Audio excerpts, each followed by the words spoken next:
ખેડાના ભલાડામાં લાપતા યુવકના મોતથી લોકોમાં રોષ છે। 3 દિવસથી ગુમ જયદીપ રાવલનો મૃતદેહ કુવામાંથી મળ્યો। યુવકના મોતને લઈને લોકોએ ધારાસભ્ય સામે રોષ ઠાલવ્યો। ગામના લોકોએ એકઠા થઈને ધારાસભ્ય કલ્પેશ પરમારને ઘેર્યા। યુવક ગુમ થતા પોલીસ ફરિયાદ નોંધાવાઈ હતી। ખેડાના ભાલાડાનો આ મામલો છે અને આ મામલે લોકોમાં રોષ છે। લાપતા બન્યો તો આ યુવક અને તેનો મૃતદેહ મળતા કુવામાંથી તેનો મૃતદેહ મળ્યો છે। 3 દિવસથી આ જયદીપ રાવલ ગુમ હતો અને કુવામાંથી જ્યારે તેનો મૃતદેહ મળ્યો ત્યારે લોકોમાં રોષ ભભૂકી ઉઠ્યો। જ્યારે ધારાસભ્ય ત્યાં પહોંચ્યા ત્યારે ધારાસભ્યનો પણ ઘેરાવ કર્યો હતો।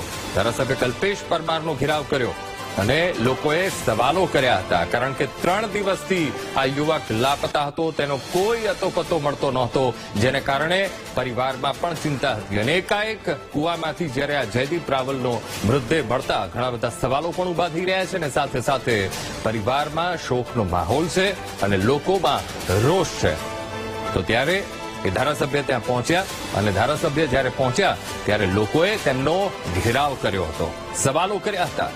પોલીસને વચ્ચે પડવું પડ્યું હતું અને પોલીસે આખો આ મામલો થાળે પાડવાનો પ્રયત્ન કર્યો હતો। તો દ્રશ્યોમાં સ્પષ્ટ જોઈ શકાય છે કે કલ્પેશ પરમાર એ કહી રહ્યા છે, પણ સામે લોકોનો રોષ એટલો જ સામે જોવા મળ્યો હતો। તો ખેડાનો આ મામલો છે, ભાલડ ગામ, અને જ્યાં 3 દિવસથી જયદીપ રાવલ નામનો એક વ્યક્તિ, યુવક એ ગુમ થયો હતો અને આજે તેનો મૃતદેહ મળતા લોકોમાં રોષ વ્યાપી ગયો છે। આજ મુદ્દે સંવાદદાતા વિનોદ ફોનલાઈન પર જોડાઈ ગયા છે। વિનોદ, 3 દિવસથી લાપતા આ યુવક અને જેનો મૃતદેહ એ કુવામાંથી મળતા લોકોમાં રોષ છે, ધારાસભ્યનો ઘેરાવ કર્યો, આખો મામલો શું વિનોદ? જી, આપણે અંકુર ખાસ જણાવી દો કે ખેડા જિલ્લાનું આ ભલાડા ગામ છે, માદર તાલુકાનું, જેમાં જગદીશ રાવલ નામનો યુવક જે કોલેજમાં અભ્યાસ કરે છે અને સાથે સાથે આઈટીઆઈમાં પણ અભ્યાસ કરે છે। જયદીપ છેલ્લા 3 દિવસથી લાપતા હતો। વહેલી સવારે અચાનક કોઈ ફોન કોલના કારણે ઉતરી અને સીધો ઘરની બહાર નીકળી ગયો હતો અને અચાનક ગુમ થઈ ગયો હતો। પરિવારજનોએ પોલીસ મથકમાં જઈ અને એની જાણવા ફરિયાદ પણ દાખલ કરાવી હતી કે અમારા પુત્ર આ રીતે ગુમ થયો છે, પરંતુ પોલીસ એક પણ દિવસ એના ગામમાં કે એના ઘરે કે એના વિસ્તારની અંદર કોઈ મુલાકાત કરી નહીં, કોઈ તપાસ કરી નહીં। અને અચાનક આ ત્રીજા દિવસે અહીંયા ગામના એક કુવામાંથી એનો મૃતદેહ મળ્યો, જે બિલકુલ ગામની વચ્ચોવચ્ચ કુવા આવ્યો, ગ્રામ પંચાયતની સામે આવ્યો છે।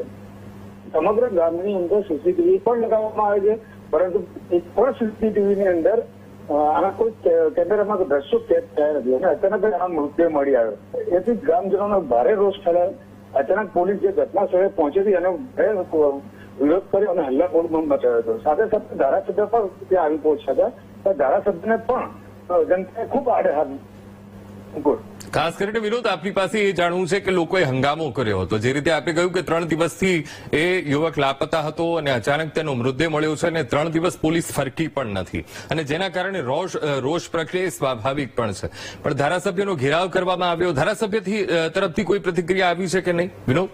આપણે ખાસ જણાવો કે જયારે પ્રજાની વચ્ચે ધારાસભ્ય ઉભા હતા ત્યારે જનતાએ ખૂબ આડે હાથ દીધા અને જે બોલવા ના બોલવાના શબ્દો પણ ધારાસભ્યને સંભળાયા છે। કારણ માત્ર એટલું છે કે રાજકીય રીતે આ ગામવાળા જે પ્રજાજનો છે એ કદાચ મત એમને આપે નથી, એક મુદ્દો હોઈ શકે છે, એના કારણે ધારાસભ્ય ખુદ એ લોકોની સાથે ભળતા નહોતા। આમ છતાં પણ ધારાસભ્ય આવ્યા ત્યારબાદ ધારાસભ્યને જનતાએ આડે હાથ દીધા હતા અને એમણે જાહેરમાં પણ કહ્યું કે વોટ આપે છે કે નથી આપે એ પ્રશ્ન મહત્વ નથી, પણ હું અહીંયા ઉભો રહ્યો તે મહત્વનો છે।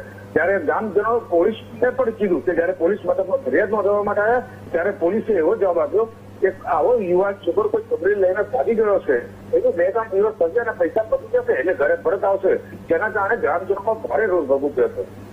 જી બિલકુલ વિનોદ, સમગ્ર માહિતી સાથે જોડાવા બદલ આપનો આભાર। તો 3 દિવસથી આ યુવક એ લાપતા હતો અને ઘણી બધી શોધખોળ કરવામાં આવી, પોલીસ સ્ટેશન ફરિયાદ પણ કરવામાં આવી, છતાં પણ પોલીસે ધ્યાન ન આપ્યું તેવો આક્ષેપ પરિવારજનો કરી રહ્યા છે। અને આજે જયારે તેનો મૃતદેહ મળ્યો છે ત્યારે ઘણો બધો રોષ એ ભભૂકી ઉઠ્યો છે અને સાથે સાથે સવાલો પણ ઘણા બધા ઉભા થઈ રહ્યા છે।